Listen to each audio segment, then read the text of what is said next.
Kalau sudah di-brief dengan baik, kenapa masih ada 1, 2, 3 menteri bahkan mulai menunjukkan vested interest sendiri? Jadi sebetulnya dari awal menteri itu otonom untuk menghasilkan pikiran. Tetapi dalam perjalanan menteri itu akhirnya hanya jadi petugas presiden.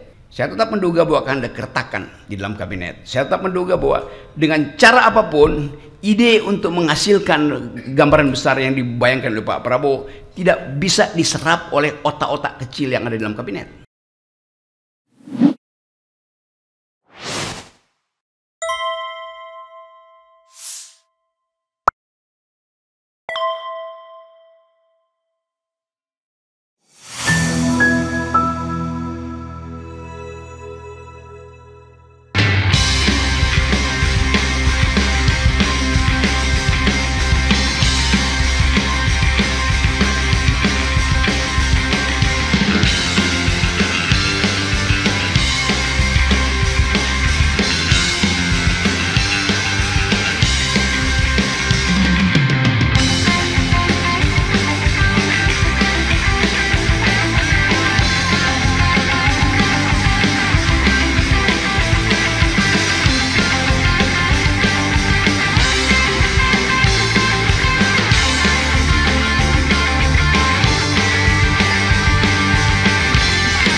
Lalu orang tiba pada pertanyaan, kalau sudah di-brief dengan baik, kenapa masih ada 1, 2, 3 menteri bahkan mulai menunjukkan vested interest sendiri?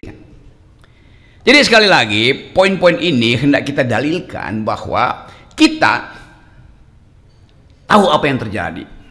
Tapi apa sekarang pertanyaan ketiga, batas kemampuan FTA? Intervensi? Nggak mungkin. Kita bukan kelompok penekan. Kita bukan buzzer tuh. Kita hanya mungkin bisa mengendalikan kalau kita bagian dari sistem itu. Kita di luar sistem itu. Bagaimana mengendalikan sesuatu yang kita ada di luar sistem itu? Kita hanya mulai bisa menjejaki apa yang akan terjadi sambil melihat suasana dalam perjalanan menuju target-target dari kabinet ini kan. Perumpamaan di dalam sekarang anak-anak muda baca kembali wisdom lama, terutama stoicism itu. Saya lihat buku-buku anak muda tentang cara bertahan dalam kehidupan, cara menikmati hidup supaya tidak masuk dalam frustrasi. Orang baca lagi sekarang Epictetus, Epicurus. Mereka yang hidup 300-400 tahun sebelum Masehi mengajarkan banyak hal tentang cara bertahan itu. Satu waktu saya pergi ke Vietnam, masuk dalam perbatasan Kampuchea Vietnam itu, lalu bertemu di Museum Ho Chi Minh di Vietnam, Hanoi. Di museum itu, di samping museum Ho Chi Minh ada museum kecil di situ tentang sejarah pemikiran Ho Chi Minh di dalam era pertarungan ideologi dunia. Bayangkan, saya dapat di situ foto seseorang Indonesia namanya Tan Malaka lagi berdebat dengan pemimpin Partai Komunis Italia Antonio Gramsci tentang prinsip-prinsip sosialisme itu tahun 30-an. Anda bayangkan Tan Malaka yang sekarang mulai dibaca ulang, orang yang pertama mengidekan tentang republik, tetapi di dalam fasilitas keadilan sosial, bukan republik dalam pengertian ekspansionis itu. Kita punya banyak ide semacam itu untuk mengatakan bahwa Forum Tanah Air adalah keinginan untuk bring republic into the sphere of the public itu. Kita menyebut nama republik, tetapi tidak ada common good yang kita lihat dari kabinet. Apa isi dari common good itu? Isi dari republik adalah kebersamaan, keadilan sosial, kesetaraan manusia. Mulai terlihat bahwa arogansi individual itu menganggap bahwa saya adalah menteri, itu artinya seluruh kapasitas negeri ini tergantung pada saya. Tetapi sistem kita juga mengindikasikan bahwa menteri-menteri ini kan pembantu presiden, hanya pembantu presiden. Tetapi tadi saya pakai bagaimana ide republik dari Tan Malaka. Kalau kita baca perdebatan intelektual ketika memilih republik, memilih ada sistem presidensial, orang semacam Muhammad Hatta bilang bahwa menteri itu adalah pemikir. Menteri itu bukan pegawai presiden. Menteri itu punya ide. Karena itu menteri harus di bail out dengan semua ide itu. Jadi sebetulnya dari awal menteri itu otonom untuk menghasilkan pikiran. Tetapi dalam perjalanan menteri itu akhirnya hanya jadi ya petugas presiden. Kalau kita balik lagi pada ide itu, menteri itu kita tagih pikiran dia di bidang yang dimintakan oleh konstitusi untuk dia pelajari. Menteri perdagangan itu bukan orang yang doyan import doang. Dia mesti ada ide tentang Indonesia mau ditempatkan di dalam pertengkaran ideologi ekonomi dunia dengan fasilitas seorang libertarian, seorang komunitarian, atau seorang sosialis. Kita mau dengar ide itu kan. Jadi ini kesempatan bagi FTA untuk membongkar juga dokumen-dokumen awal negeri ini. Supaya kita tahu republik ini mau diarahkan kemana. Kalau saya datang ke Papua, satu waktu saya kasih kuliah di Papua. Ada satu orang tanya, Pak Rocky, menurut Pak Rocky, kami menerima Pancasila, kata orang Papua. Tapi menurut Pak Rocky lebih penting mana, sila kedua atau sila ketiga? Bayangkan coba. Dia bisa pikirkan itu tuh. Dengan cepat saya bilang, pasti kalian ingin sila kedua tuh. Kemanusiaan yang adil dan beradab harus mendahului persatuan Indonesia. Tepuk tangan semua tuh. Kalau udah intel di situ saya pasti ditangkap. Karena dianggap mempromosikan kemerdekaan Papua tuh. Karena mestinya persatuan lebih dahulu. Tetapi secara ideologis, Bung Hatta juga akan setuju bahwa tidak mungkin ada persatuan kalau ada disparitas ekonomi. Ada rasa tidak damai pada publik tuh. Jadi kita mau bongkar itu. Jadi saya ingin supaya Forum Tanah Air jadi tempat untuk membicarakan ulang the idea of republic di dalam sejarah perjuangan kita. Itu yang hilang. Itu yang menyebabkan anak-anak sekarang itu, anak-anak muda itu menganggap ya republik iya. Ada seorang pelajar di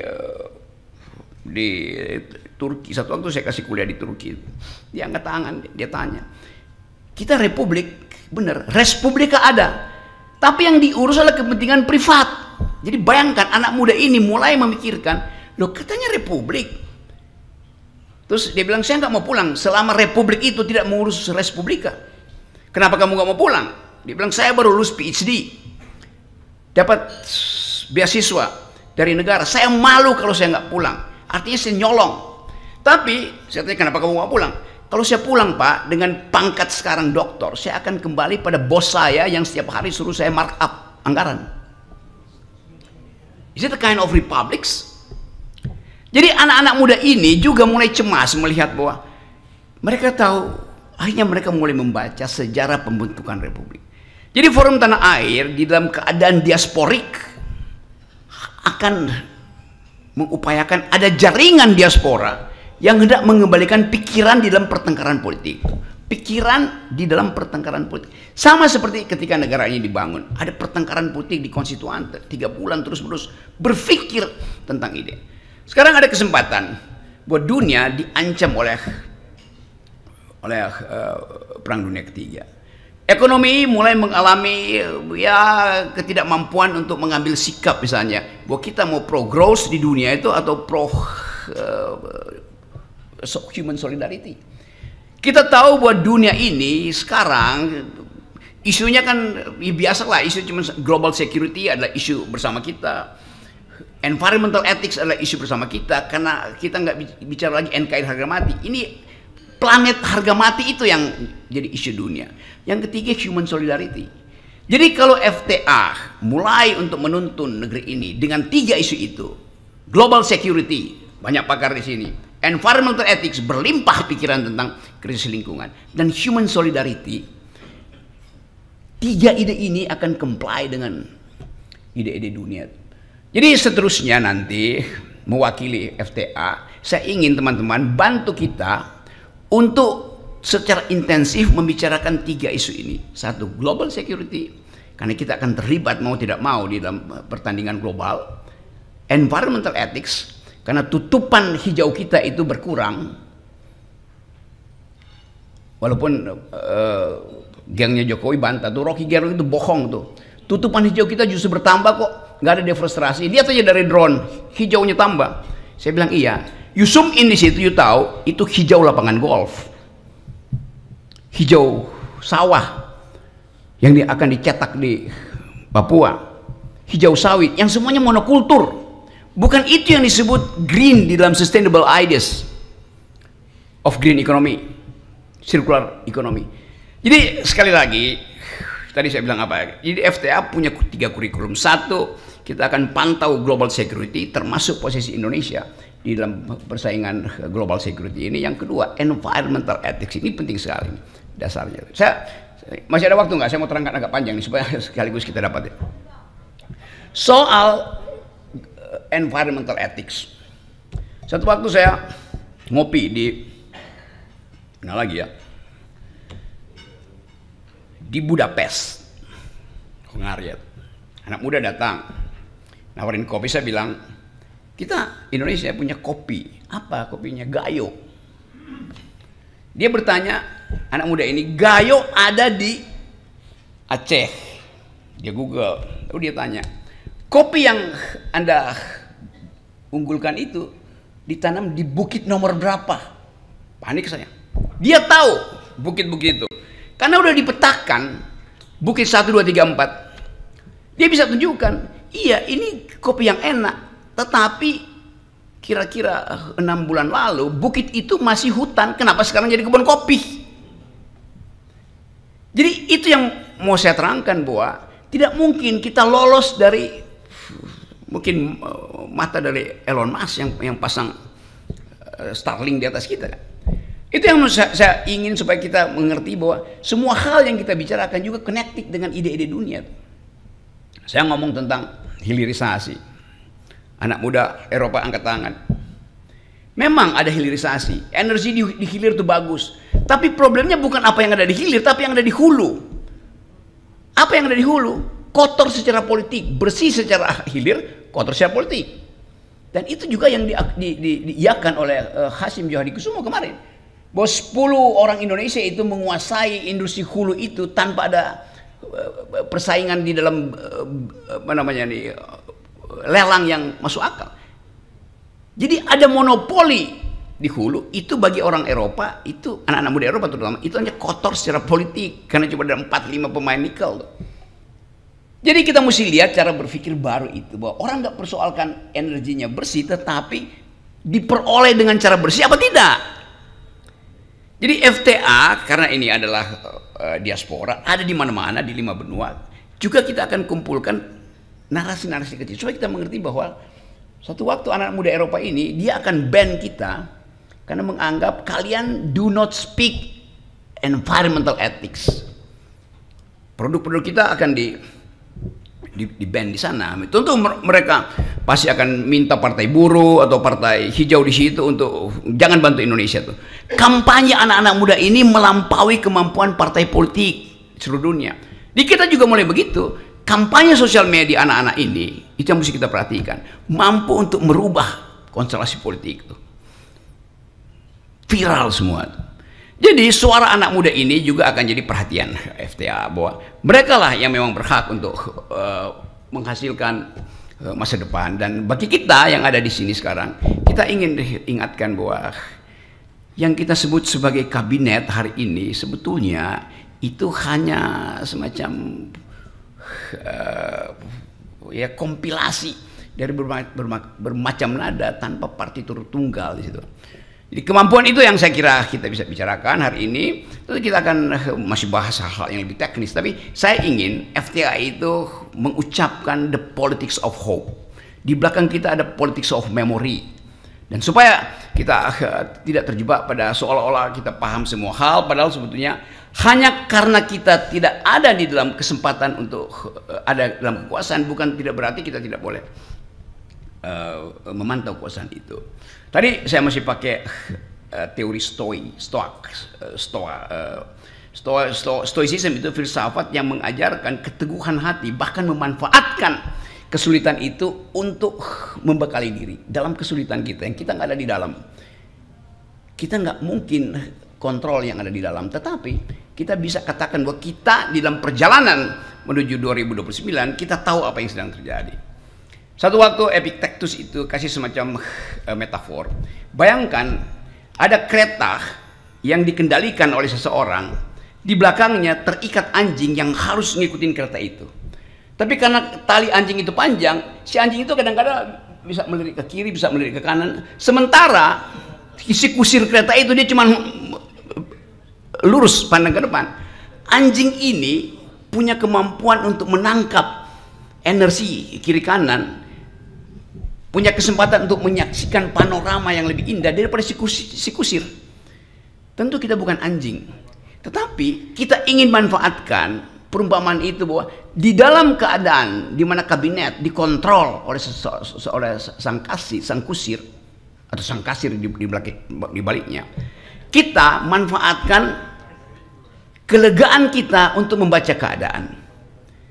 Jadi ada yang formal, tetapi ada yang informal. Dulu waktu Václav Havel memulai revolusi di Czechoslovakia, dia bikin istilah yang bagus, yaitu paralel polis.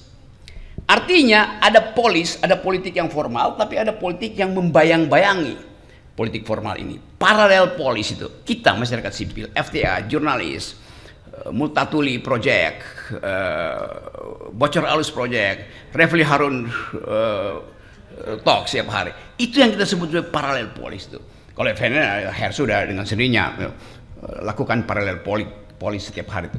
Jadi saya ingin FTA ini jadi paralel polis, sesuatu yang membayang-bayangi potensi frustrasi dari sistem yang formal tadi. Saya tetap menduga bahwa akan ada keretakan di dalam kabinet. Saya tetap menduga bahwa dengan cara apapun, ide untuk menghasilkan gambaran besar yang dibayangkan oleh Pak Prabowo tidak bisa diserap oleh otak-otak kecil yang ada di dalam kabinet. Itu intinya tuh. Dan desain-desain awal ini mulai menunjukkan bahwa mulai ada keretakan. Jadi sebelum kita masuk pada halusinasi kabinet, kita pastikan bahwa kita ingin menghasilkan kembali Indonesia yang berpikir. Assalamualaikum warahmatullahi wabarakatuh.